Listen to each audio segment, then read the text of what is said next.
तो चलिए अब हम देख लेते हैं क्वेश्चन नंबर सेकंड है। क्वेश्चन नंबर सेकंड को एक बार हम रीड करेंगे और फिर समझेंगे इसके अंदर क्या है। देखिए क्वेश्चन नंबर सेकंड जो लिखा हुआ है हमारे पास में लिखा हुआ है कि अनुपात A1/A2 B1/B2 और C1/C2 की तुलना करनी है। देखिए हमने जो क्वेश्चन नंबर फर्स्ट था उसमें हमने समझा था कि जो समीकरण होते हैं वो किस फॉर्म में होते हैं। तो एक बार मैं दोनों समीकरण लिख रहा हूँ फिर हम देखेंगे क्या है। देखिए ए जो समीकरण होता है फर्स्ट वो लिखते हैं AX plus BY and plus C, ये पहला समीकरण है बराबर जीरो। एंड एक समीकरण ऐसा वो लिख देता है AX plus BY and plus C is equal to zero.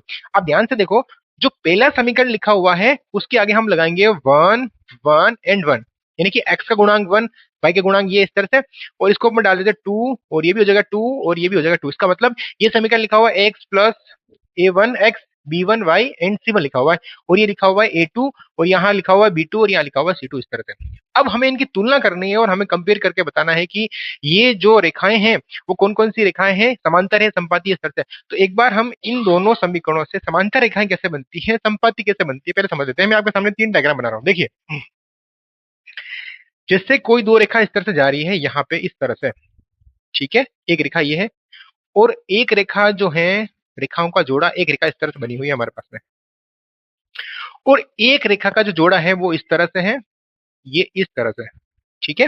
एक बार इन रेखाओं को ध्यान से देखें, एक रेखा ये है और एक रेखा ये है। मैंने दो रेखाएं क्यों बनाई, क्योंकि ये जो समीकरण है ये रेखा का समीकरण है, इससे बनती है रेखा। क्योंकि हमने जब पहला क्वेश्चन सोल्व किया था उसमें हमने देखा था ग्राफ के अंदर कि एक समीकरण से एक रेखा से बन रही थी और दूसरे से रेखा इस तरह से बन रही थी। तो इसका मतलब इससे भी एक रेखा बनती है और इससे भी एक रेखा बनती है। ये किसके समीकरण है, ये रेखाओं का समीकरण है। इसीलिए देखो दो समीकरण, इसलिए हमने दो रेखाएं बना रखी है। तो ये तीन चांस होते हैं रेखाएं कैसे बन सकती है। या तो रेखाएं एक दूसरे को क्रॉस कर रही होगी, या रेखाएं एक दूसरे के समांतर, समांतर का मतलब रेल की पटरी जैसे जा रही होगी, और या फिर दोनों रेखाएं एक ही रेखा के ऊपर दूसरी रेखा जा रही होगी। तो इस तरह से इनका नाम भी है। तो हम समझते हैं कि रेखाओं कैसे बनती हैं, कब बनेगी, कैसे क्या हल होगा वो देखते हैं। तो देखिए सबसे पहले अपन देखते हैं जब रेखाएं एक दूसरे को क्रॉस करती हैं। आप ध्यान से देखो ये रेखाएं कितने बिंदु पर क्रॉस कर रही है, ये सिर्फ एक बिंदु पर क्रॉस कर रही है, यानी कि प्रतिच्छेद कर रही है। तो इन रेखाओं को हम बोलते हैं प्रतिच्छेदन रेखाएं, यानी इसका नाम क्या है, प्रतिच्छेदन रेखा। इसका नाम क्या है, प्रतिच्छेदन रेखा। इसका मतलब ये रेखा आप ध्यान से देखो, ऐसे समझ सकते हैं कि कोई दो दोस्त हैं और एक जगह मिल रहे हैं और उसके बाद में कभी मिले ही नहीं, यानी कि सिर्फ एक बार मिले और उसके बाद में कभी मिले ही नहीं। यानी कि एक रेखा ऐसे जा रही है और एक रेखा से जा रही है, अब ये कभी दोबारा नहीं मिलेगी। इसका मतलब ये सिर्फ एक बिंदु पर मिलती है, इसीलिए इसका नाम देते हैं हम प्रतिच्छेदन रेखा। अब इन दोनों रेखाओं को देखो, आपने कभी रेल की पटरी देखी होगी, रेल की पटरी चलती है सीधी सीधी इस तरह से चलती है, यानी कि जो दोनों रेखा होती है रेल की पटरी जैसे होती है उसे हम बोलते हैं समांतर रेखाएं। इनका जो नाम है वो कौन सा है, समांतर रेखाएं। इसका नाम है समांतर रेखाएं। अच्छा इसका मतलब क्या है, इसका मतलब ये जैसे हमने कोई रेखा खींची है और इसी रेखा के ऊपर दूसरी रेखा आ रही है, यानी एक रेखा के ऊपर अगर जब कोई दूसरी रेखा आती है तो उसे हम बोलते हैं संपाती रेखा। तो इसका नाम क्या है, संपाती रेखा, संपाती रेखा, ठीक है। अब देखिए हमारे इन दोनों समीकरणों से हमें कैसे पता चलेगा कि सर ये संपाती रेखाएं हैं या फिर ये समांतर रेखाएं हैं या फिर प्रतिच्छेदित रेखाएं हैं, इस तरह से। तो सबसे पहली बात करते हैं इसकी, यानी कि इसके कोफिशिएंट देखो, यहाँ लिखा हुआ है A1 और ये A2, ये B1 और ये लिखा हुआ B2, ये C1 और ये लिखा हुआ C2। आप इसके बटाव में इसको लिखो कैसे, अगर मैं लिखूं A1 के बटाव में लिखूं A2, फिर लिखूं B1 के बटाव में B2 और फिर लिखूं C1 के बटाव में C2। अच्छा ये A1 B1 क्या है, जो x का गुणांक है वो A1 है, जो y का गुणांक है वो B1 है और जो बाकी बच गया वो C1 है, इस तरह से। यानी कि A1/A2, B1/B2 और C1/C2। अगर इन तीनों का मान निकाले और तीनों के मान बराबर नहीं आते हैं, तीनों के मान बराबर नहीं आते हैं, इसका मतलब इनसे जो भी रेखाएं बनेगी वो बनेगी प्रतिच्छेदित रेखाएं। एक बार दोबारा से, अगर हम A1/A2 लिखें, B1/B2 लिखें और C1/C2 लिखें, तो अगर ये इन तीनों के मान अगर अलग अलग आते हैं इसका मतलब ये हो जाएगी प्रतिच्छेदित रेखाएं, जिसे हम बोलते हैं। दूसरा इसकी बात करते हैं, उससे पहले इसकी बात कर लेते हैं, यानी कि हम यहाँ लिखते हैं A1/A2 और लिखेंगे B1/B2 और लिखेंगे C1/C2। अब ध्यान से देखिए, पहले वाले में हमारे ये तीनों ही मान बराबर नहीं थे, लेकिन अगर यहाँ पे ये तीनों ही मान क्या हो जाए, बराबर हो जाए। पहली बात तो ये तीनों ही मान बराबर नहीं है, और दूसरी बात अगर ये तीनों ही मान बराबर हो जाए, इसमें तो हमें तीनों मान बराबर नहीं है, इसमें तीनों ही मान क्या हो जाए, बराबर हो जाए, इसका मतलब ये रेखा कहलाएगी संपत्ति। यानी कि देखो A1/A2, B1/B2 और C1/C2 इन तीनों के मान बराबर हो जाए, इसका मतलब ये रेखाएं संपत्ति हो जाती है। अब जो कंडीशन बचती है वो है इस बीच वाले की, यानी कि अगर हम A1/A2 निकालें और फिर निकालें B1/B2 निकालें, एक चीज ध्यान से देखनी है, ध्यान से समझनी है कि अगर इसका पहला वाला मान, ये फर्स्ट वाला मान, पहले वाला मान तो हो जाए बराबर, लेकिन लास्ट वाला मान बराबर नहीं होवे, तो इसे हम बोलते हैं समांतर रेखाएं। एक बार दोबारा समझ लेते हैं कि सर जो हमारे पास में a1/a2 लिखा हुआ है, b1/b2 लिखा हुआ है और c1/c2 लिखा है, इसको हम बटा बट्टी में लिखते हैं। तो अगर तीनों ही मान बराबर नहीं आए तो रेखाएं कहलाती प्रतिच्छेदित, अगर तीनों ही बराबर आ जाए तो रेखाएं कहलाती संपाती। बराबर आने का मतलब जैसी ये रेखा है वैसी की वैसी रेखा ये भी है, इसीलिए इसे हम बोलते हैं संपाती। ये एक ही रेखा के ऊपर दूसरी रेखा है, ये हालांकि रेखा एक ही है, ये एक ही रेखा है, पर इसको दर्शाने के लिए हम इसी के ऊपर एक रेखा और आ रही है, तो ये कहलाएगी संपाती रेखा है। और समांतर रेखा देखो, ये रेखा जैसी है वैसी की वैसी ये भी है, लेकिन इनके बीच में थोड़ा सा अंतर है, तो वो अंतर किसकी वजह से आ रहा है, वो इसकी वजह से आ रहा है, यानी कि a1/a2 b1/b2, और ये बराबर नहीं होने की वजह से ये रेखाएं थोड़ी सी ऊपर हो गई। बाकी जैसी ये रेखाएं होती है वैसी ये भी होती है, लेकिन लास्ट वाला मान बराबर नहीं होने की वजह से ये दोनों रेखाएं क्या हो गई, खुल गई थोड़ी सी, तो ये क्या हो गई, समांतर रेखाएं बन गई इस तरह से। अब थोड़ा सा अपन एक चीज समझ लेते हैं कि जब प्रतिच्छेदित रेखाएं होती हैं तब क्या होता है, समांतर होती है तब क्या होता है, और संपाती होती है तब क्या होता है। अब देखिए, ये दोनों रेखाएं आप ध्यान से देखो कितने बिंदु पर मिल रही है, ये सिर्फ एक बिंदु पर मिल रही है, एक ही बिंदु पर मिल रही है, और लाइफ में हमेशा एक बार मिलती है, जीवन में एक बार मिलती है। इसका मतलब इसका जो हल आता है, इसका आंसर आता है वो एक ही आता है। इसका मतलब जो प्रतिच्छेदित रेखाएं होती हैं उसका हल जो होता है वो एक हल होता है। कितने हल होता है, एक हल होता है। अब जिसका मान एक होता है, जैसे कि हमारे संसार के अंदर धरती कितनी है, एक है, सूरज भगवान कितने हैं, एक है, तो हम उनको बोलते हैं यूनिक, यानी अद्वितीय। इसीलिए इसको हिंदी में लिखते हैं अद्वितीय। जिसका सिर्फ एक हल होता है, एक मान होता है, उसे हम बोलते हैं अद्वितीय हल, मतलब कोई दूसरा हल नहीं है। अद्वितीय का मतलब, द्वितीय का मतलब होता है दूसरा, अद्वितीय का मतलब दूसरा नहीं, यानी कोई दूसरा हल नहीं होता है, अद्वितीय हल होता है। आप ध्यान से देख सकते हैं क्योंकि इसका आंसर कितना आ रहा है, एक ही आ रहा है। दूसरा इसका देख लेते हैं, एक बार हम यहाँ पे देख लेते हैं। ये है संपत्ति। अब ध्यान से देखो, ये दोनों रेखाएं एक ही साथ में चलती है, हमेशा हर बिंदु पर मिलती हैं, यानी कि ये दो अच्छे दोस्त हैं और ये हमेशा साथ में रहते हैं, जहां बैठेंगे, जहां चाय पियेंगे, जहां करेंगे, तो वहां सब जगह हल निकल जाएगा। ये कभी लड़ते नहीं है, वो सारे मान निकलते हैं। इसका देखो, यहाँ यहाँ यहाँ इस तरह से इस तरह से इस तरह से हर बिंदु पे हल हल निकलेंगे। देखो इसका तो सिर्फ एक हल होता है और इसके अनेक हल होते हैं, क्योंकि ये हर बिंदु पर मिलती है, तो इसका मतलब ये हो जाएगा अनेक हल। क्या लिखेंगे, अनेक हल। लेकिन अनेक हल जो है वो परिमित नहीं है, अपरिमित है, यानी कि हम चाहे जितने हल निकाल सकते हैं, तो इसे लिखते हैं अपरिमित रूप से अनेक हल। ये कौन सा है, अपरिमित। अपरिमित का मतलब क्या होता है, परिमित का मतलब होता है सीमित, जिसके 10 हल निकले, 5 हल निकले, 2 हल निकले, लेकिन ये तो अपरिमित है, यानी कि अनंत हल है। इसको हम यूं भी बोल सकते हैं कि इसके जो हल है वो अनंत हल है, क्योंकि ये अनंत बिंदु पर मिलती है, जहां जहां पॉइंट लोगे वहां वहां मिल जाएगी इस तरह से। अब हम देखते हैं समांतर रेखाएं।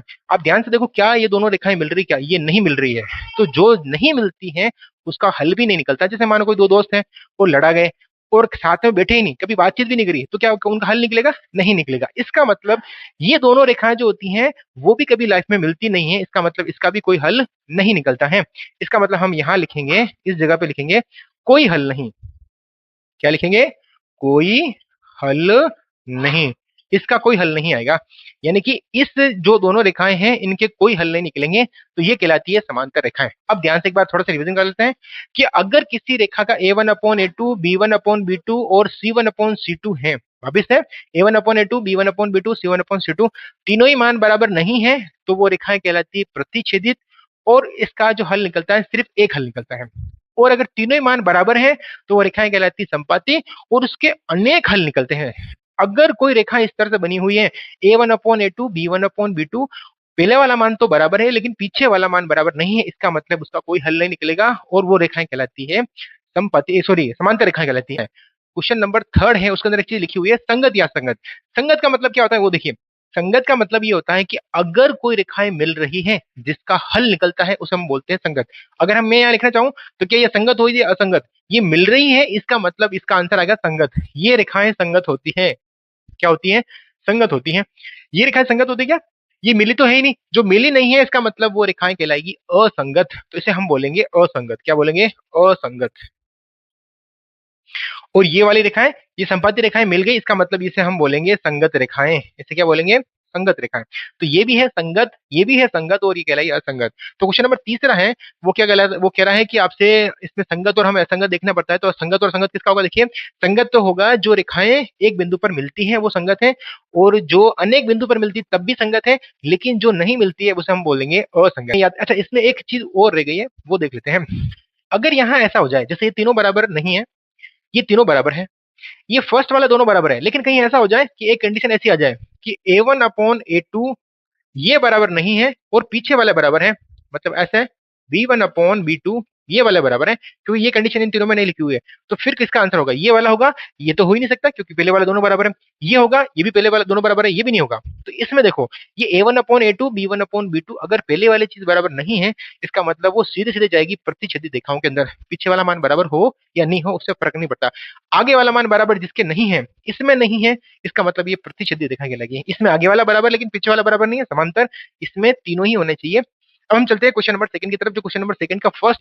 तो देखिए क्वेश्चन नंबर फर्स्ट क्या लिखा हुआ है। क्वेश्चन नंबर फर्स्ट लिखा हुआ है 5x माइनस, फिर लिखा हुआ है हमारे पास में 4y एन प्लस लिखा हुआ है 8n plus 7y minus 6n 9। एक बार मैं इसको थोड़ा सा इधर साइड में लिख देता हूँ ताकि आपको थोड़ा समझने में आसानी रह जाए। तो यहाँ हमारे पास में लिखा हुआ है 5x minus 4y and plus लिखा हुआ है 8 इज इक्वल टू 0, और फिर लिखा हुआ है हमारे पास में 7x and plus 6y and minus के 9 इज इक्वल टू 0 इस तरह से। तो ये चीज हमारे पास में लिखी हुई है 5x minus 4y and plus 8 is equal to 0।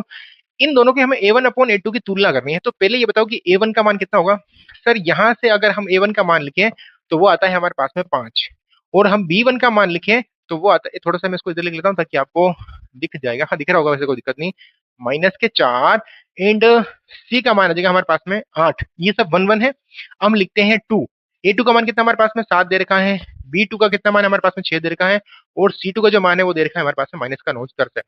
अब हमें A1/A2 B1/B2 और C1/C2 की तुलना करनी है। देखिए सबसे पहले हम लिखते हैं A1/A2। यहाँ लिखेंगे A1/A2 B1/B2 एंड C1/C2। अब बताइए इसके बीच में मैं क्या लगाऊं, बराबर लगाऊं या कुछ भी, क्योंकि हमें भी पता नहीं है कि ये तीनों बराबर हैं बराबर नहीं है। तो पहले इसके बीच में हम लगाएंगे कोमा, क्योंकि हमें इसके बारे में पता नहीं है। तो अब इसको हम करते हैं सोल्व। देखिए A1/A2 करना है। A1 की वैल्यू है हमारे पास में 5, B1 की वैल्यू है, B2 की वैल्यू है हमारे, सॉरी A2 की वैल्यू हमारे पास में है 7।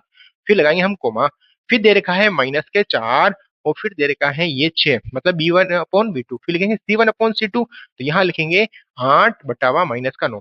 आप इनको काटे तो काटने के बाद देखो ये 2 की टेबल से कट रहे हैं, ये कट जाएंगे आराम से। यहाँ आ जाएगा 2 और यहाँ आ जाएगा 3।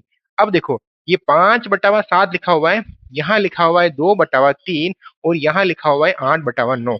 मुझे बताइए क्या ये तीनों ही चीजें बराबर है क्या? नहीं है। ये इसके बराबर नहीं है, ये इसके बराबर नहीं है।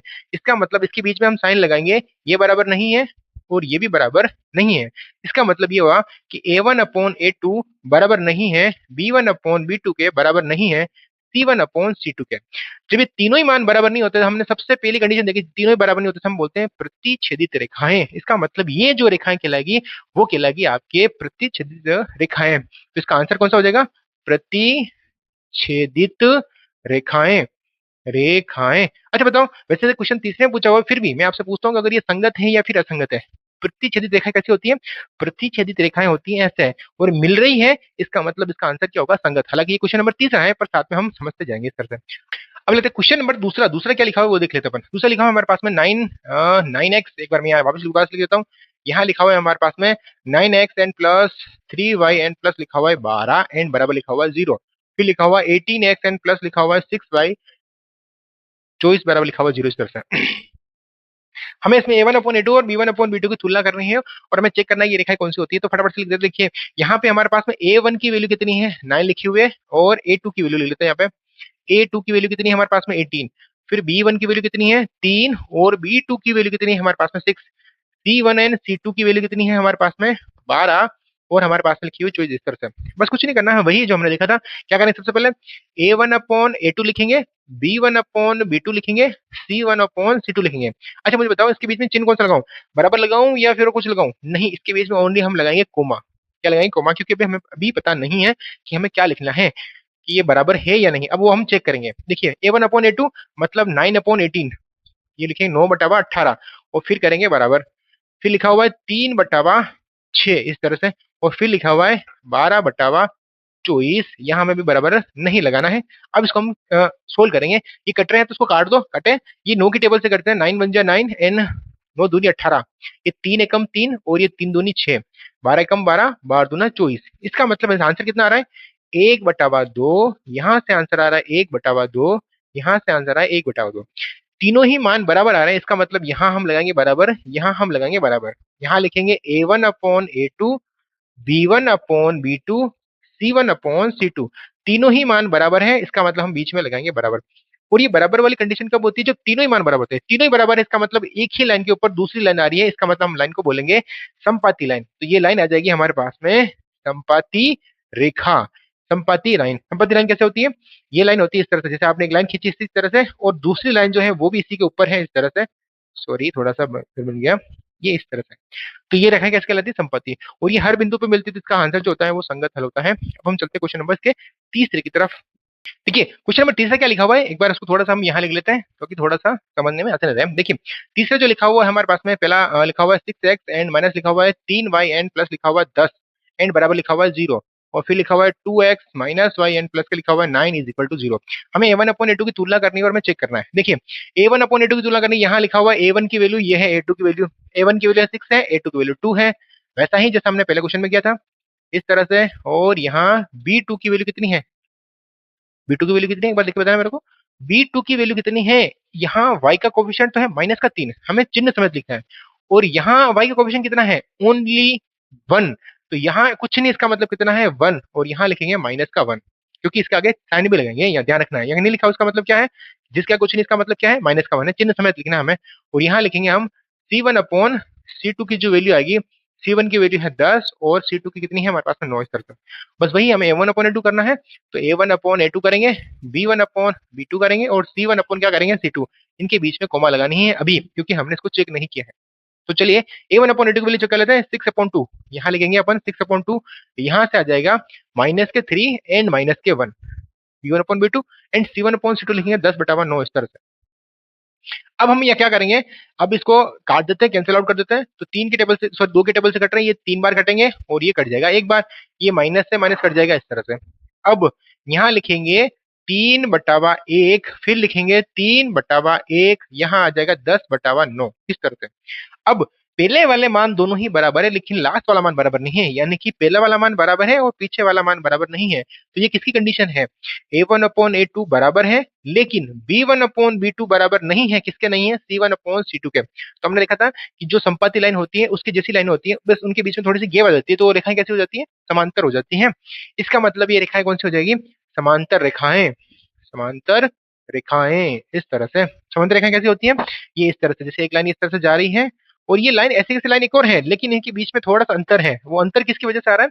ये C1/C2 बराबर नहीं होने की वजह से आ रहा है। अब हम देखते हैं क्वेश्चन नंबर 4। हम देखते हैं क्वेश्चन नंबर तीसरा। तीसरे का पहला क्वेश्चन देख लेते हैं एक बार, इस तीसरे क्वेश्चन को समझते हैं और फिर इसका पहला क्वेश्चन देखते हैं। क्वेश्चन नंबर 3 लिखा हुआ है हमारे पास में कि अनुपात A1/A2, B1/B2 एंड C1/C2। वैसे ही जैसे हमने क्वेश्चन नंबर दूसरा किया था, हम A1/A2 निकालेंगे, B1/B2 निकालेंगे, C1/C2 निकालेंगे, और फिर हम इसकी तुलना करेंगे और निम्न समीकरण का युग्मज संगत या संगत।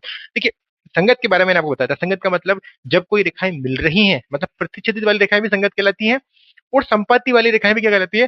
संगत कहलाती है। तो हमें सिर्फ यह चेक करना है कि ये रेखाएं संगत, सॉरी ये संपाती है, ये प्रतिच्छेदित है, ये फिर समांतर है।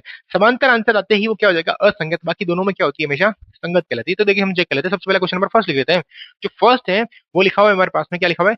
3x+2y। एक बार मैं यहाँ लिख लेता हूँ, 3x+2y एंड बराबर लिखा हुआ है 5। और फिर हम लिख लेते हैं इधर, यहाँ लिखा हुआ है हमारे पास में 2x माइनस के 3y एंड बराबर लिखा हुआ है 7 इस तरह से। अब हम इसमें है A1/A2 लिख लेते हैं। तो एक बार हमारे पास बताओ A1 की वैल्यू कितनी है, और B1 की वैल्यू कितनी है, और C1 की वैल्यू कितनी है? A1 की वैल्यू 3 है, B1 की वैल्यू 2 है, और C1 की वैल्यू है हमारे पास में 5। एक बार आप ध्यान रखो चीज को, देखो हमने इससे पहले क्वेश्चन किया था उस समय ये 5 इधर लिखे हुए हैं, वो बराबर में 0 था। ये 5 उधर लिखे हुए हैं, उससे कोई फर्क नहीं पड़ता। या तो दोनों ही मान उधर हो, या फिर दोनों ही मान इधर हो। ऐसा नहीं कि एक तो बराबर के इधर है और एक बराबर के उधर है, ऐसा सोल्व नहीं करना। या तो ये दोनों इधर होने चाहिए बराबर के, मतलब C1 C2 का मान बता रहा हूं मैं। अगर ये दोनों इधर है तभी चलेगा, दोनों इधर है तभी चलेगा। लेकिन ये दोनों, ये तो एक इधर और एक उधर हो, तो हमारा सवाल क्या हो जाएगा? गलत हो जाएगा। तो ये हमें थोड़ा सा ध्यान रखना है।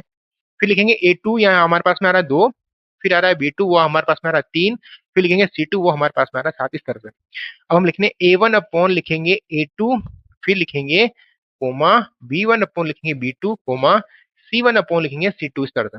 अब इसको चेक कर लेते हैं। क्वेश्चन दूसरा था, किया था वैसे का वैसा है, पर थोड़ी सी एक स्टेप आगे बढ़नी है बस, और कुछ नहीं है। तो क्या करेंगे? A1 की वैल्यू कितनी है बताओ? 3/2, फिर यहाँ लिखेंगे 2/-3, फिर लिखा हुआ है 5/, लिखेंगे 7। अब देखो ये तीनों ही न तो कट रहे हैं और नहीं कुछ हो रहा है, इसका मतलब तीनों ही मान बराबर नहीं है, ये तीनों ही बराबर नहीं है। इसका मतलब हम लिखेंगे A one upon A two बराबर नहीं है B one upon B two के, बराबर नहीं है C one upon C two के। अब ये तीनों ही मान बराबर नहीं, इसका मतलब जो रेखाएं कहलाएगी वो कहलाएगी प्रतिच्छेदित। और प्रतिच्छेदित रेखाएं कैसे होती है एक बार बना देते हैं।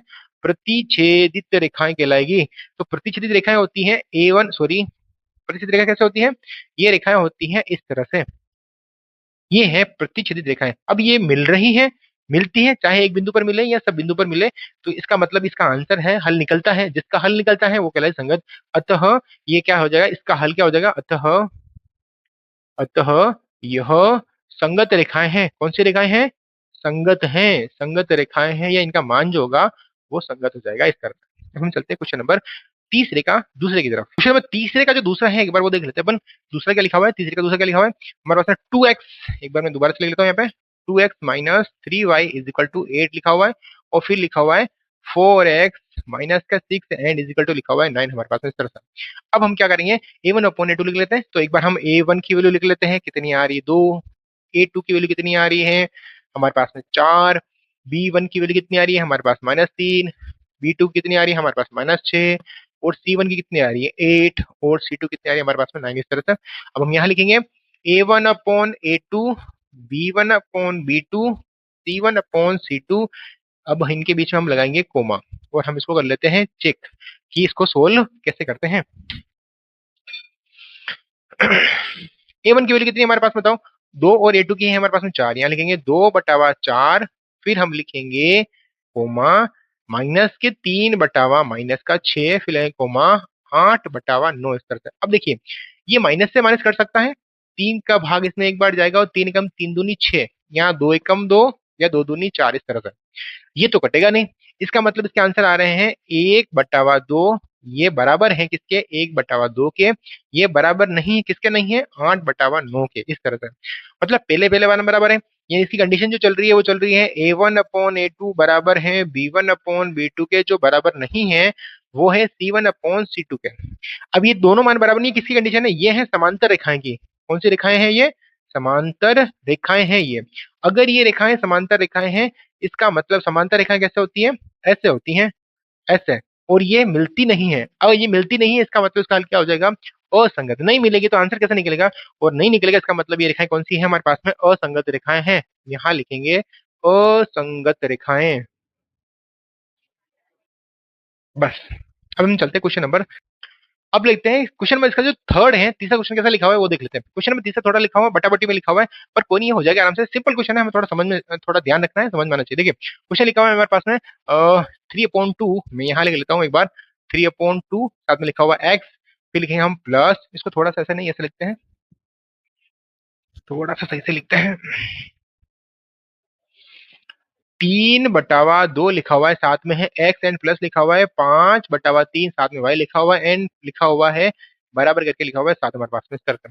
फिर हम देखते हैं यहाँ पे 9x लिखा हुआ है, माइनस का 10y लिखा हुआ है, एंड बराबर करके लिखा हुआ है 14 यानी 14 लिखा हुआ है इस तरह से। अब हम इसमें A1 और A2 की वैल्यू निकालते हैं। देखिए A1 की वैल्यू कितनी है हमारे पास में, वो है 3/2, B1 की वैल्यू कितनी है हमारे पास में 5/3, और C1 की वैल्यू कितनी है हमारे पास में 7 इस तरह से। यहाँ A2 की वैल्यू लिखिए कितनी आ रही है हमारे पास में 9, B2 की वैल्यू हमारे पास में आ रही है 10, और C2 की जो वैल्यू आ रही है वो आ रही है हमारे पास में 14 इस तरह से। अब हमें चेक करना है A1/A2, तो यहाँ लिखेंगे हम A1/A2, फिर लिखेंगे B1/B2, और फिर लिखेंगे C1/C2, यहाँ बीच में हम लगाएंगे कोमा। अब इसको हम कर लेते हैं सोल्व। देखिए सोल्व कैसे करेंगे, सबसे पहले A1 की वैल्यू कितनी है 3/2, तो A1 की वैल्यू हम ऊपर लिखेंगे 3/2, और नीचे हम लिखेंगे 9 इस तरह से, फिर लगाएंगे कोमा, और B1 की वैल्यू है हमारे पास में 5/3, और फिर हम नीचे लिखेंगे माइनस का 10 इस तरह से, और फिर कोमा लगाएंगे। C1 की वैल्यू है हमारे पास में 7, और यहाँ लिखा हुआ है हमारे पास में 14 इस तरह से।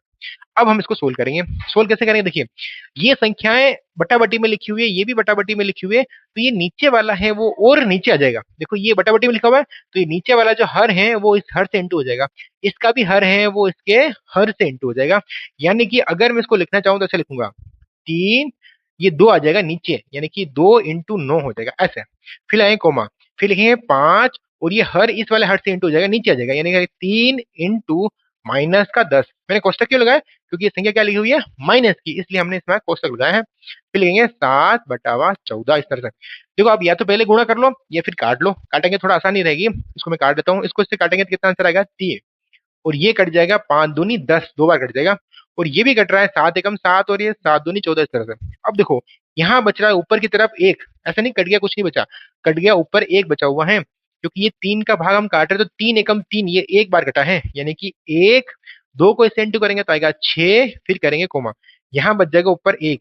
देखो यहाँ माइनस है और ये 2 है, तो माइनस के 2 को 3 से इंटू करेंगे, 2 को 3 से करने पर आता है 6, और माइनस को प्लस से करने पर आता है माइनस, और फिर करेंगे कोमा। यहाँ बच रहा है हमारे पास में 1/2। इसका मतलब ये हो रहा है कि A1/A2 आ रहा है, B1/B2 आ रहा है, और C1/C2 आ रहा है।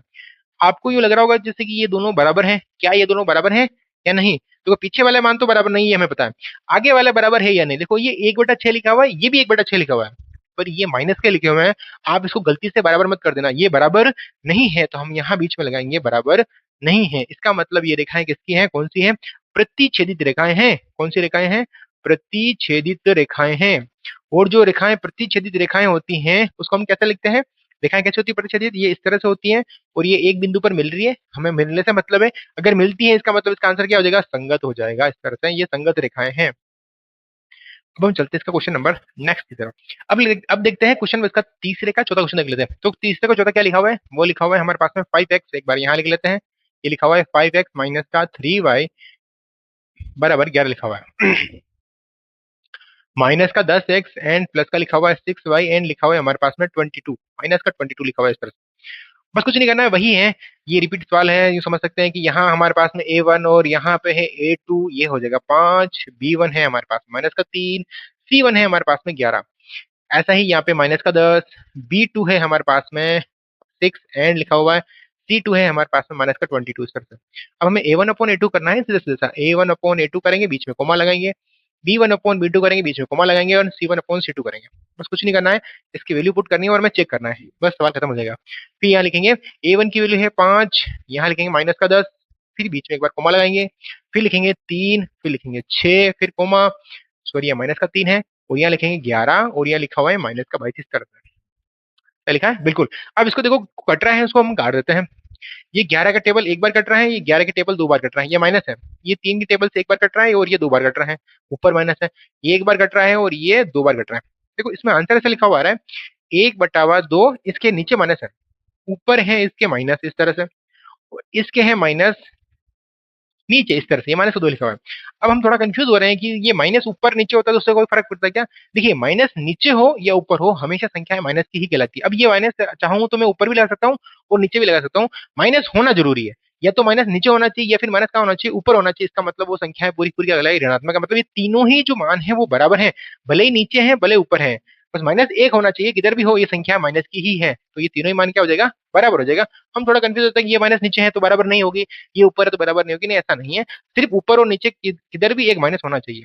यानी कि यहाँ हम लिखते हैं A1/A2 वो बराबर है B1/B2 के, और वो बराबर है C1/C2 के। जब तीनों ही मान बराबर है तो हमें पता है रेखाएं कहलाती है समपाती। क्या कहलाती है, समपाती रेखाएं कहलाती है। और समपाती रेखाएं होती है वो कैसे होती है, देखिए एक लाइन ऐसे होती है, उसी के ऊपर लाइन बनाते हैं हम दूसरा, इस तरह से बनाते हैं ऐसे। तो ये तो हर बिंदु पर मिल रही है, हमें तो मिलती हुई रेखा चाहिए, तो ये मिल रही है, इसका मतलब इसका आंसर कौन सा होना चाहिए, संगत हो जाएगा, संगत रेखाएं हैं इस तरह से। अब हम चलते हैं इसका